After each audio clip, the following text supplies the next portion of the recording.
Arctic expedition in Greenland. The propellers sliced through the Arctic wind as the small bush plane descended toward a frozen wilderness that seemed untouched by time. Below us, Greenland unfolded like another planet, an endless cathedral of white and blue, carved by ancient ice and shadowed by distant mountains, sharp as broken glass. The moment the plane's skis kissed the snow, silence swallowed the world. No traffic, no voices, only wind. We stepped out into the vastness, and it felt as though we had landed at the edge of existence. Our expedition began at the western coast, where jagged fjords cut into the land like scars left by retreating glaciers. Icebergs drifted slowly through the dark Arctic waters, cathedrals of ice glowing turquoise from within. Sculpted by centuries of compression, they cracked and groaned like living things, shifting in the tides. We boarded a small boat, its engine humming softly as we navigated between these frozen giants. Every iceberg told a story of time older than civilization. Some rose like spires, others leaned precariously, melting in slow surrender to the warming air. Then it happened. A thunderous crack echoed across the fjord. One massive iceberg sheared in half and collapsed into the sea, sending waves rippling outward. The sound reverberated through my chest, a reminder that this frozen world is alive, restless, changing. Greenland does not whisper, it roars. From the coast, we traveled inland by dock sold.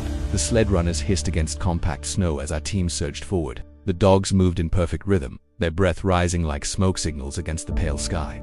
The mushers' calls were sharp and musical, guiding the team across the endless expanse of the ice sheet. Ahead stretched a horizon so wide it bent the imagination. No trees, no buildings, only a shimmering white desert rolling beneath a sky painted in silver light. Hours passed, the cold deepened, the temperature dropped far below freezing, and every exposed inch of skin stung instantly. Ice crystals formed on eyelashes, breath froze into tiny needles. Yet paradoxically it felt pure, like stepping into a world stripped of distraction. The Arctic demands presence. You cannot drift into thought. You must remain aware, deliberate, alive. By late afternoon we reached a research outpost, an isolated cluster of structures anchored to the ice sheet. Scientists here study climate patterns, drilling deep cores from the ice to unlock secrets of Earth's atmospheric history. We were shown a cylinder of ice extracted from nearly 2 kilometers below the surface. Trapped within were air bubbles from thousands of years ago, frozen whispers from prehistoric skies. To hold that ancient ice was to hold time itself. That night, the sky performed. We had ventured farther north, where darkness lingers long in winter months. The cold intensified, sharpening the air into crystal clarity. We stood away from camp lights, waiting, and then the heavens ignited. The aurora borealis unfurled across the sky in waves of electric green and violet. Curtains of light shimmered and danced, twisting like cosmic silk. They pulsed and rippled as though some invisible giant were breathing color into the night. No photograph could capture it. No description could contain it. The lights seemed close enough to touch, yet impossibly distant, solar winds colliding with Earth's magnetic field, painting the atmosphere with charged particles from the sun. Under that living sky, silence felt sacred.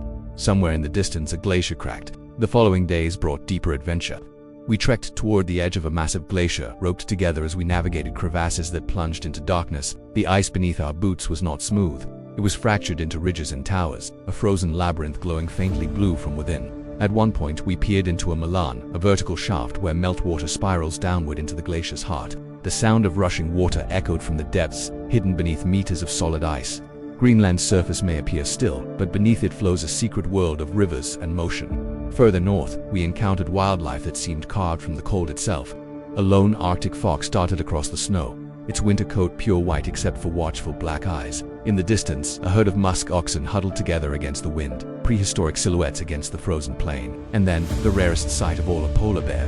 Far off near the coastline, it moved with slow, deliberate power across the ice. We observed from a safe distance. Silent and awed, it paused, lifted its massive head, and sniffed the wind before continuing on its solitary path. In that moment, we were not explorers, we were guests. The final leg of our expedition took us to a remote Inuit settlement along the coast.